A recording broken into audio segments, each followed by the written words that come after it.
ఆదిలో వాక్కు ఉండెను, ఆ వాక్కు దేవుని యొద్ద ఉండెను, ఆ వాక్కు దేవుడై ఉండెను. ఆ వాక్కు శరీరధారి అయి మన మధ్య నివసించెను.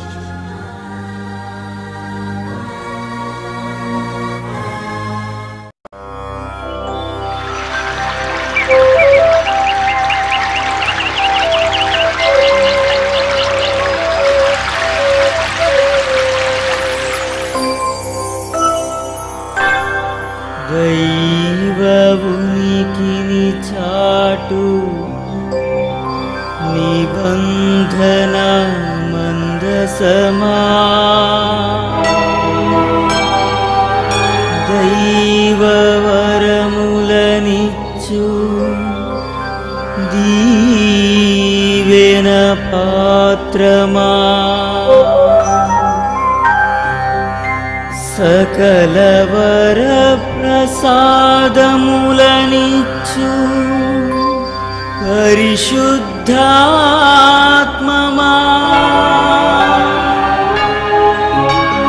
నీకే స్తుతి, నీకే మహిమా, నీకే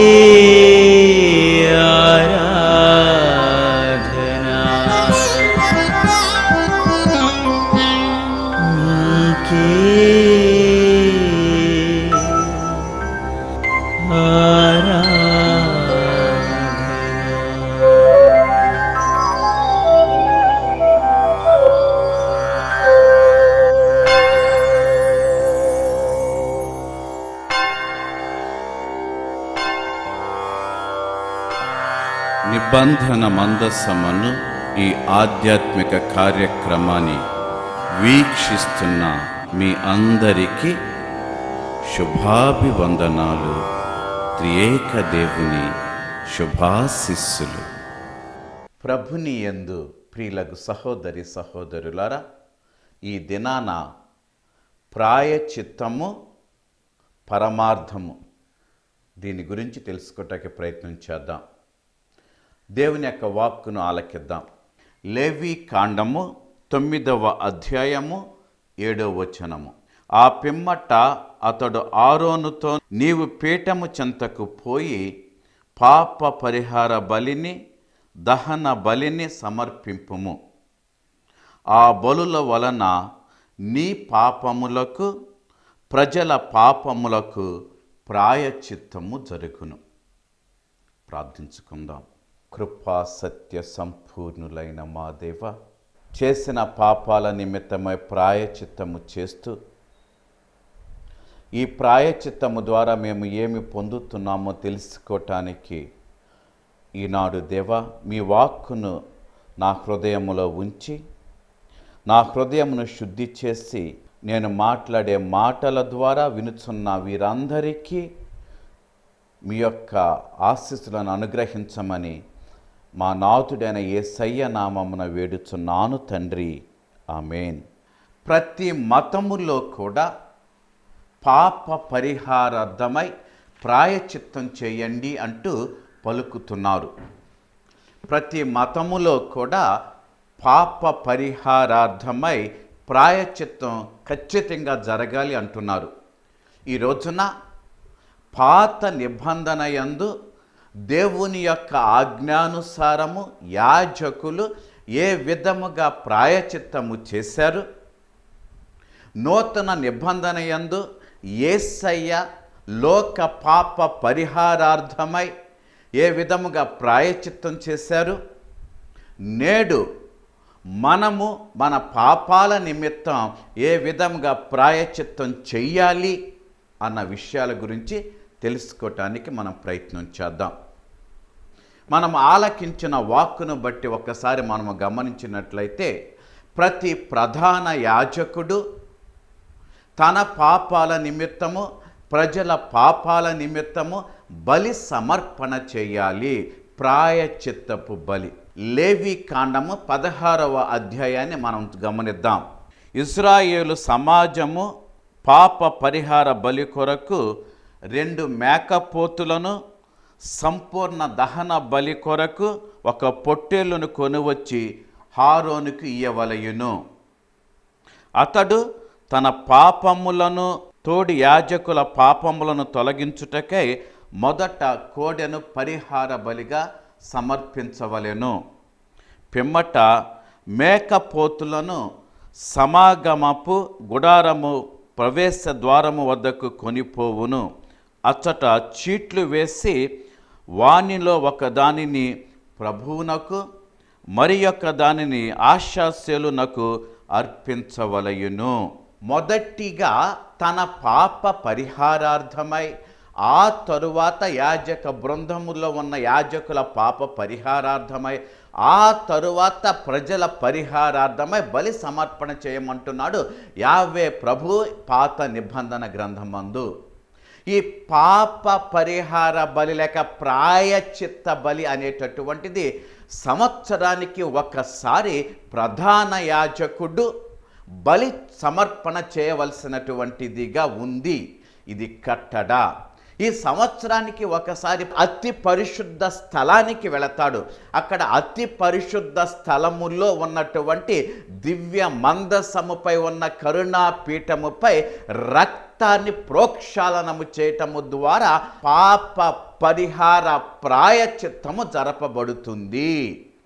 ప్రతి సంవత్సరము కూడా ప్రధాన యాజకుడు అతి పరిశుద్ధ స్థలములోకి వెళ్ళి ఆ కరుణా పీఠము మీద ఉన్నటువంటి రక్తమును ప్రోక్షాళనము చేస్తాడు. ఈరోజు మనం ఆలకించాం, 2 మేకలను ప్రభు సన్నిధికి తీసుకురావాలి. ఈ 2 మేకలను ప్రభు సన్నిధికి తీసుకొని వచ్చినప్పుడు వాటిలో ఒక మేకను పాప పరిహార బలిగా సమర్పణ చేయాలి. ఆ మేక యొక్క రక్తమును అతి పరిశుద్ధ స్థలమైనటువంటి నిబంధన మందసము ఉన్న ఆ స్థలములోకి వెళ్ళి ఆ నిబంధన మందసము పైన కరుణా పీఠము పైన ప్రోక్షాళనము చేయాలి. అలా ప్రోక్షాళనము చేయటము ద్వారా పాప పరిహారం జరుగుతుంది. ఒక మేక. ఇక 2వ మేక, ఇక్కడ చీట్లు వేస్తారని గ్రంథం చెబుతుంది అండి. ఒక మేక బలి సమర్పణగా చంపబడితే మరొక మేక పాప పరిహార బలిగా ఎడారిలో విడిచిపెట్టబడుతుంది. దీనినే స్కాప్ గోట్ అంట ఉంటారు, లేదా పాపాలు మోసుకొని పోయేటటువంటి మేక. ప్రియులారా, ఏంటి అసలు దీని అర్థం? ఎవరిని ఉద్దేశించి ఇది పలకబడింది? పాత నిబంధన గ్రంథంలో ఉన్న ప్రతి మాట కూడా మెస్సయ్యను ఉద్దేశించి వ్రాయబడింది అంటూ ఉంటాం. పాత నిబంధన గ్రంథములో జరిగినటువంటి సంఘటనలను కానీ, లేక ఆరాధన విధానము కానీ, లేక బలి సమర్పితమైన విధానాలు కానీ అన్నీ కూడా రానున్నటువంటి మెస్సయ్యను ఉద్దేశించి ఏర్పాటు చేయబడినవి. అంటే ఇక్కడ సంవత్సరానికి ఒకసారి ప్రధాన యాజకుడు అతి పరిశుద్ధ స్థలానికి వెళ్ళవలసిందిగా అది ఖచ్చితమండి. అంటే ఒకసారి బలి సమర్పణ చేసి ప్రాయచిత్తము జరిగిన తరువాత ఆ ప్రాయచిత్త ఫలము లేక ఫలితము 1 సంవత్సరం వరకు మాత్రమే ఉంటుంది. ఆ తరువాత మరల ఖచ్చితంగా ప్రధాన యాజకుడు మరల ఆ యొక్క గుడారములోని అతి పరిశుద్ధ స్థలానికి వెళ్ళి మరల బలి చేసి ఆ యొక్క రక్తాన్ని ఆ అతి పరిశుద్ధ స్థలమైన కరుణా పీఠం మీద ప్రోక్షాళనము చేయవలసిందే. అంటే ఒకసారి ప్రధాన యాజకుడు ప్రాయచిత్తము చేస్తే ఆ ప్రాయచిత్త ఫలితము దాదాపు 1 సంవత్సరం ఉంటుంది. ప్రతి సంవత్సరము కూడా ప్రధాన యాజకుడు ఈ ప్రాయచిత్తము చేస్తూనే ఉండాలి ప్రజల పాప పరిహారార్థమై. ఒక మేక. మరి మరొక మేకను ఎడారిలో విడిచిపెడితేస్తారండి. ఎందుకని ఎడారిలోకి ఆ మేకను పంపించేస్తారు? లేక ఆశావేలు అనేటటువంటి స్థితి. ఆశావేలు అంటే ఎడారి దెయ్యము అంటారు. అది పాపాలు మోసుకొని పోయేటటువంటి మేకగా అభివర్ణించబడుతుంది. ఎవరి పాపాలు? ప్రజల పాపాలు. ఎలా మోసుకొని పోబడుతుంది? యాజక బృందము అంతా ప్రధాన యాజకునితో సహా ఆ మేక మీద చేతులు వేసి ఆ ప్రజల పాపాలకై నిన్ను పంపించి వేస్తున్నామంటే దాన్ని ఎడారికి పంపించేస్తారు. ఇదండి. దీనినే స్కాప్ గోట్ అంటారు, లేకపోతే పాపాలు మోసుకొని పోయేటటువంటి గొర్రె పిల్ల లేదా మేక పిల్ల అంటూ ఉంటాం. ఇది ఎవరిని ఉద్దేశించబడింది? దానికి ముందు పాత నిబంధన యందు ప్రాయచిత్త ఫలితము ఎంతకాలం నిలుస్తుంది అంటే 1 సంవత్సర కాలము మాత్రమే. మరి సంవత్సరమైన తరువాత మరలా చేయాల్సిందే. అందుకే అది పరిపూర్ణమైన ప్రాయచిత్తము కాదు. ఇట్స్ ఎ టెంపరరీ, ఎ మోమెంటరీ అంటూ ఉంటారు. అది తాత్కాలికమైనదే. ఇక్కడ పాపము, ప్రాయచిత్తము, ఈ పరిష్కారము పర్మనెంట్గా ఉండాలి. కాబట్టి ఆ శాశ్వతమైనటువంటి పరిష్కారాన్ని ప్రాయచిత్తము ద్వారా ఇచ్చినటువంటి వ్యక్తి ఎవరయ్యా అంటే యేసయ్య. మరి యేసయ్య చేసిన బలి ఏంటి అంటే కల్వరి బలి. పాత నిబంధన గ్రంథమందు 2 మేక పిల్లలలో 1 మేకని బలిగా సమర్పణ చేస్తే మరొక మేకని ఎడారికి పంపించారు. ఏ విధంగా పంపించారు? పాపాలు మోసుకొని పోయే మేక పిల్లగా. పాత నిబంధన గ్రంథమందు పాపాలు మోసుకొని పోయే మేక పిల్లగా ఉన్న ఆ మేక పిల్ల యేసయ్యకు ప్రతీక. ఎందుకంటే యేసయ్య తన యొద్దకు రావటాన్ని చూసి యోహాను గారు పలికిన మాట, ఇదిగో లోక పాపములను మోసుకొని పోయే దేవుని గొర్రె పిల్ల. ఎందుకని ఇక్కడ దేవుని గొర్రె పిల్ల అంటున్నాడు? ఎందుకు అంటే దేవుని యొక్క ఆజ్ఞానుసారమే ఆనాడు యాజకులు యాజకత్వాన్ని నిర్వహించారండి. తమకు ఇష్టం వచ్చిన విధముగా వారు నిర్వహించలేదు. ఏ విధముగా నిర్వహిస్తే ప్రాయచిత్తము జరుగుతుంది, ఏ విధముగా నిర్వహిస్తే పాప పరిహారం జరుగుతుంది, ఏ విధముగా నిర్వహిస్తే ఆ ప్రాయచిత్త ఫలితము 1 సంవత్సరం వరకు ఉంటుంది అన్న విషయాలన్నీ కూడా మోయిజు ప్రవక్త ద్వారా దేవాది దేవుడు ఆరోనుకు అతని సంతతికి అందజేశాడు. ఇది దైవ కార్యము కాబట్టి, దేవుడే స్వయంగా పలికిన మాట కాబట్టి, అది ఆయన చిత్తమే కాబట్టి ఆయనకే తెలుసు ఏ విధంగా పాపము ప్రాయచిత్తం ద్వారా పరిష్కారం గావించబడుతుంది అన్నది. కాబట్టి అందుకే అది దైవ కార్యము, దేవుని చిత్తము. అదే విధముగా దైవ కార్యాన్ని నిర్వహించటానికి, దైవ చిత్తాన్ని నిర్వహించటానికి, పాపానికి శాశ్వతమైన ప్రాయచిత్తము చేయటానికి ఈ లోకానికి పంపబడినటువంటి యేసయ్య గొర్రె పిల్లగా ఆనాడు ప్రజలకు సూచించబడ్డాడు యోహాను గారి చేత. ప్రియులారా, అందుకే ప్రాయచిత్తము పాత నిబంధన యందు 1 సంవత్సర కాలం అయితే యేసయ్య ఆ ప్రాయచిత్తాన్ని పరిపూర్ణముగా నిర్వహించాడు. కడరాత్రి భోజన సమయాన యేసయ్య రొట్టెను తీసుకొని, లూకా సువార్త 22వ అధ్యాయం 19వ వచనం నుంచి మనం చూస్తున్నాము. యేసయ్య రొట్టెను తీసుకొని విరిచి అక్కడున్న వారికి ఇస్తూ, ఇది నా శరీరము. ప్రియులారా, ఒక్కసారి ఆలోచించండి. రక్త ప్రోక్షాళనము కాకపోతే శరీరము చనిపోదండి. రక్త ప్రోక్షాళనము కావాలి. అక్కడ జరిగిన ప్రక్రియ ఏంటి అంటే యేసయ్య తన శరీరాన్ని భుజించమంటున్నాడు. ఏ విధమైనటువంటి శరీరము? బలి సమర్పితమైన శరీరము. ఇక్కడ వాస్తవానికి యేసయ్య ఇంకా బలి సమర్పణ కాలేదు అండి. అందుకే లూకా సువార్తలో కనుక మనం గమనించినట్లయితే లూకా సువార్త 22వ అధ్యాయము 19వ వచనము, అప్పుడు యేసు రొట్టెను అందుకొని కృతజ్ఞతా స్తోత్రములు చెల్లించి దానిని త్రుంచి వారికి వసగుచ్చు, ఇది మీ కొరకు అర్పింపబడనున్న నా శరీరము. అర్పింపబడనున్న నా శరీరము. అదే విధముగా భోజనానంతరము పాత్రమునందుకొని, ఈ పాత్రము మీ కొరకు చిందబడు నా రక్తముతో ముద్రితమైన నూతన నిబంధన. నా రక్తముతో ముద్రితమైన నూతన నిబంధన. యాజకత్వాన్ని నిర్వహించేటటువంటి వ్యక్తిగా యాజక ఫలాన్ని స్వీకరిస్తున్నాడు భోజనముగా.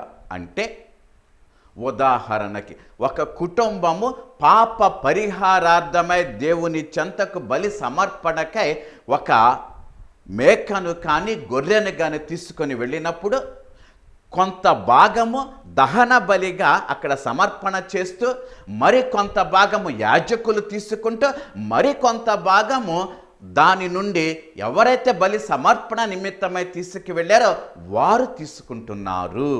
అంటే బలి సమర్పితమైనటువంటి ఆ బలి వస్తువు లేక బలి జీవి 3 భాగాలుగా విభజించబడుతుంది. దేవునికి, యాజకునకు బలి సమర్పణ నిమిత్తమై బలి వస్తువును తీసుకొచ్చినటువంటి ఆ కుటుంబానికి. ఒక్క మాటలో చెప్పాలి అంటే అది అందరిది అండి. దేవునికి సంబంధించినదిగా మనము చూస్తే ప్రాయశ్చిత్తము నిమిత్తము మనము చేస్తున్నది, యాజకునికి సంబంధించిన విధముగా చూస్తే తన విధి నిర్వహణలో దాని నుండి పొందినటువంటి ఆ ఫలాన్ని స్వీకరించటం, మరొక విధంగా చూస్తే తన పాపాల నిమిత్తము కూడా అక్కడ జరుగుతుంది కాబట్టి దానిని స్వీకరించటం, అదే విధంగా దేవునికి సమర్పితమైనటువంటిది కాబట్టి పవిత్రమైనటువంటిది కాబట్టి దాని యొక్క ఫలాన్ని నేను పొందుతున్నాను, పవిత్రమైన దానిని స్వీకరిస్తున్నాను కాబట్టి పవిత్రమైన దానిని దేవునికి సమర్పితం చేస్తున్నాను కాబట్టి. ఎందుకు పవిత్రం అంటున్నంటే నిష్కళంకమైనటువంటి జీవిని మాత్రమే దేవుని సన్నిధిలో సమర్పితము చేయాలి కాబట్టి నిష్కళంకమైనది ఆ దేవుని సన్నిధిలో సమర్పితమైనప్పుడు పవిత్రమైనదిగా మారుతుంది కాబట్టి పవిత్రమైనది నేను స్వీకరిస్తున్నప్పుడు దేవుడు యొక్క పవిత్రత కాస్తో కోస్తో నాకు కూడా సంతరించుకొని ఆ పవిత్ర ద్వారా నేను పాప పరిహారంగా పాపాల నుంచి విముక్తుడనవుతున్నా. ఇది జరిగేటటువంటిది. అదేవిధంగా యేసయ్య రొట్టెను తీసుకొని ఆ 12 మందిని ఉద్దేశించి పలుకుతున్న మాట, ఇది మీకై సమర్పించబడుతున్న నా శరీరము. ఇక్కడ మీకు ఒక మాట చెప్పాలి అండి.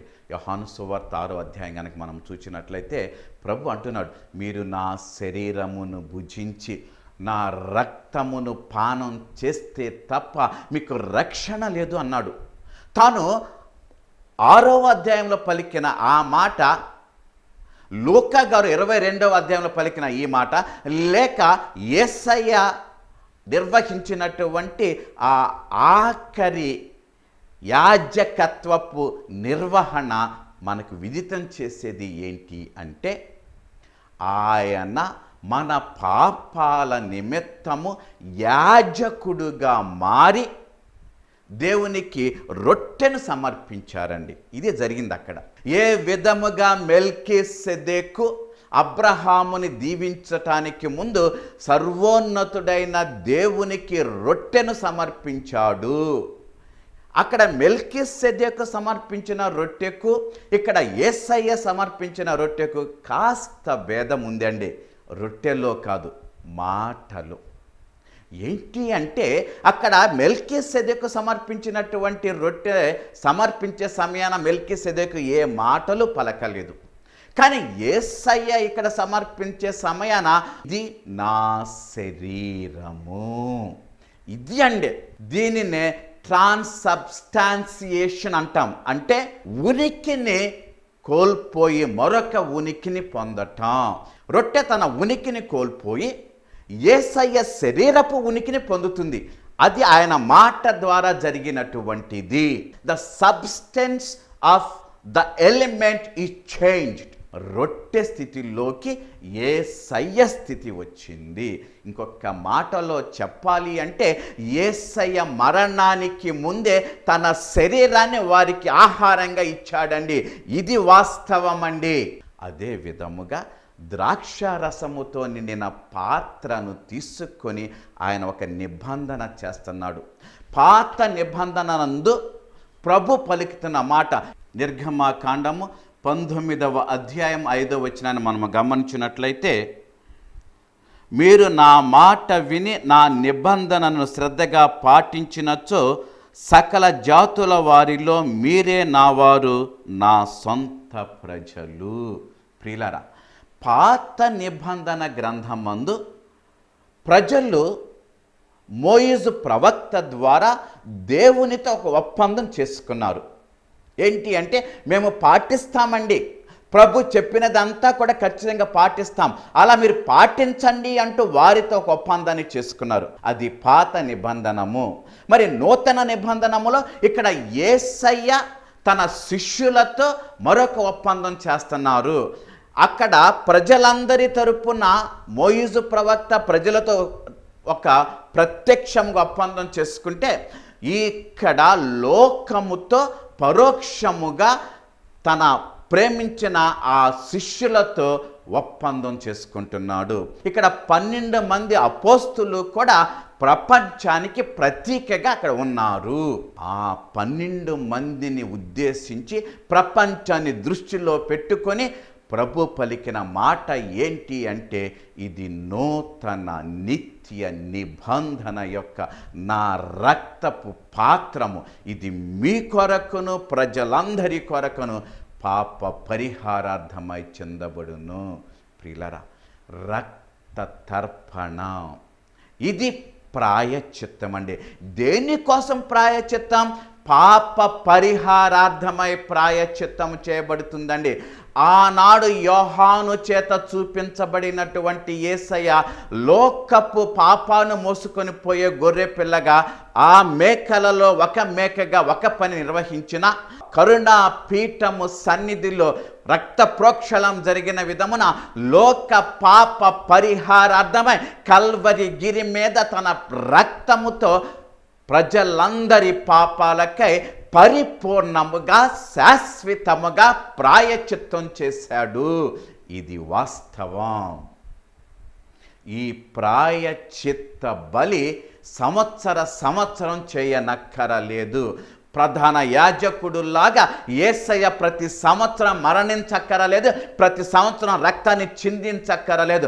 ఆయన పరిపూర్ణమైన బలిని శాశ్వతమైన బలిగా, ప్రాయశ్చిత్త బలిగా, పాప పరిహార బలిగా నిర్వహించారు. అది నూతన నిబంధన ప్రాయశ్చిత్తపు బలి అండి. మరి మనం ఈనాడు ఆ బలిని మనము స్వీకరించాం, ఆ బలిలో పాలు పంచుకుంటున్నాం, ఆ బలిలో ముందుకు సాగుతున్నాం. అందుకే ఆనాడు యేసయ్య సాధించిన కల్వరి గిరి బలిలో పాత్రధారులమవుతున్నాం, రక్షణలో ముందుకు సాగుతున్నాం. ఈనాడు కూడా మనము పాపాలు చేస్తున్నాము కదా, మరి ఇప్పుడు పాపాలకి ప్రాయశ్చిత్తం చెయ్యొద్దా? ఒప్పుకుంటా. మన పాపాలన్నింటికి ప్రభు ప్రాయశ్చిత్తం చేశాడు. మన పాపాలన్నింటికి యేసయ్య ప్రాయశ్చిత్తం చేసి రక్షణ అనేటటువంటి నిధిని ఏర్పాటు చేశారు. అది వాస్తవం. కానీ ఆ ఏర్పాటు చేయబడిన నిధిని స్వీకరించటానికి ఆయన కొన్ని షరతులు మనకు పెడుతున్నాడండి. ఆ షరతులలో మొదటి షరతు ఏంటి అంటే బాప్తిజము. బాప్తిజం అంటే పరిపూర్ణముగా యేసే రక్షకుడు అని నమ్మి ఆయన ద్వారా మాత్రమే రక్షణ కలుగుతుంది అని పరిపూర్ణంగా విశ్వసించి ఆయనను విముక్తుడుగా, రక్షకుడుగా, దైవ కుమారుడిగా స్వీకరించి ప్రకటించే ప్రతి మనిషి పొందేదే బాప్తిజం. ఏమి తెలియకుండా నేను బాప్తిజం పొందాను అంటే బహుశా దేవుని కృపను బట్టి మనకు రక్షణ లభిస్తుందేమో, కానీ ఆయన ఇచ్చిన సిద్ధాంత పరంగా అయితే మనము ఆయనను పరిపూర్ణముగా అంగీకరించాలి. ఈ పరిపూర్ణముగా అంగీకరించినప్పుడు తెలిపేటటువంటిదే మనము దేవునికి చెందిన వారము. బాప్తిజం పొంది కూడా అనేక మార్లు మనం తప్పులు చేస్తూ ఉంటామండి, అనేక మార్లు పాపాల్లో పడుతూ ఉంటాం. నేను రక్షణ పొందాను, నేను ఏ పాపము చేయటం లేదు, నేను పవిత్రుడను అని చెప్పితే ఒప్పుకోరండి. ఇది వాస్తవం కాదు. ఈ లోకములో జన్మించిన ప్రతి మనిషి మాటల ద్వారా, చేతల ద్వారా, ఆలోచన ద్వారా తప్పు చేస్తున్నాడు. ఇది వాస్తవం, అంగీకరించాలి మనం. కానీ అలా చేయబడిన తప్పులను మనము ప్రక్షాళనము చేసుకోవాలి. యోహాను గారు వ్రాసినటువంటి పత్రిక, మొదటి పత్రిక, మొదటి అధ్యాయం 7వ వచనాన్ని గనక మనం గమనించినట్లయితే, యేసయ్య రక్తము మనలను సకల పాపముల నుండి కడిగి వేసింది అంటున్నాడు. ఆయన కార్చిన కల్వరి రక్తము, ప్రాయచిత్త రక్తము, దాని పరమార్థము ఏంటి అంటే మనలను పరిపూర్ణులైన వ్యక్తులుగా మార్చటము. తండ్రి దేవుడు ఎంత పరిశుద్ధుడో మీరు కూడా అలా అంత పరిశుద్ధులుగా ఉండండి అంటున్నాడు యేసయ్య. ఆయన ప్రాయచిత్త రక్తము మనలను పరిశుద్ధులుగా మార్చుతుంది. అందుకే పౌలు గారు అంటాడు కదా, యేసుని విశ్వసించే ప్రతి ఒక్క బిడ్డను ఉద్దేశించి ఈ లోకములో ఆయన వాడినటువంటి పదము మీరందరూ పరిశుద్ధులు, పరిశుద్ధ సంఘము అంటాడు. ఇక్కడ పరిశుద్ధత్వాన్ని పొందినటువంటి మనము మరింత పరిశుద్ధత్వంలో ఎదుగుతూ ముందుకు సాగటమే ప్రాయచిత్తముగా కల్వరిగిరిపై యేసయ్య కార్చిన రక్తము యొక్క పరమార్థము. మన పాపపు జీవితానికి ప్రాయచిత్తముగా ఆయన రక్తములో శుద్ధీకరించబడదాము. అలా శుద్ధీకరించమని ప్రభుని మనసారా వేడుకుందాం. తలలు వంచండి, ప్రార్థించుకుందాం.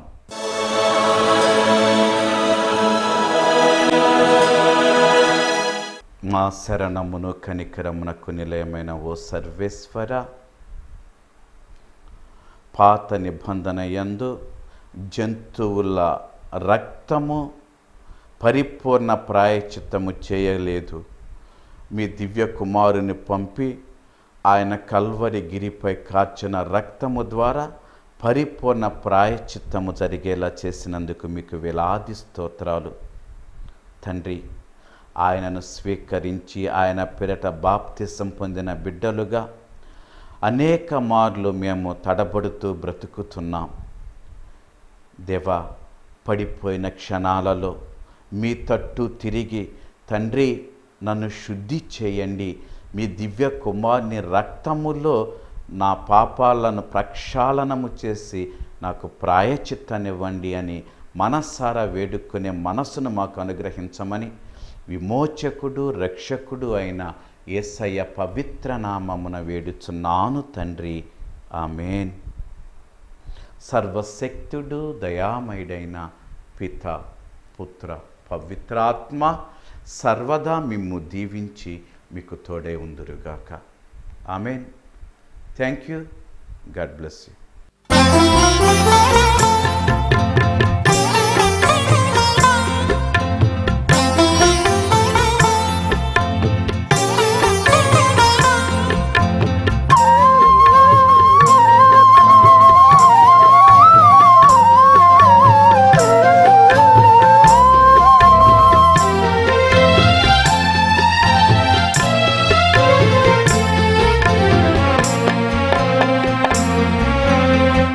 త్యాగరూపమా, అనురాగ దీపమా, నీ చెంత చేరెదను, నీ ప్రేమను చాటెదను.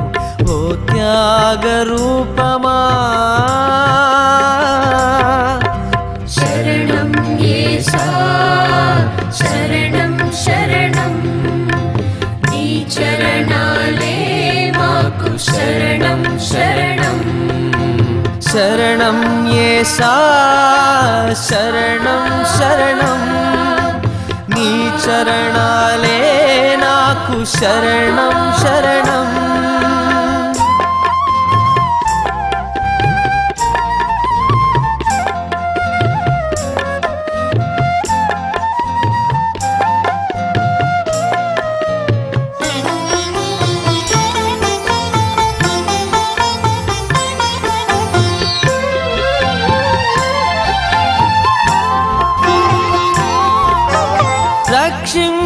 రక్షింపనెంచావు, రుధిరాన్ని కాచావు, రక్షింపనెంచావు,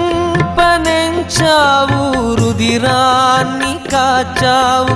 నిలువెల్ల ప్రేమతో సిలువపై నిలిచావు, నిలువెల్ల ప్రేమతో సిలువపై నిలిచావు.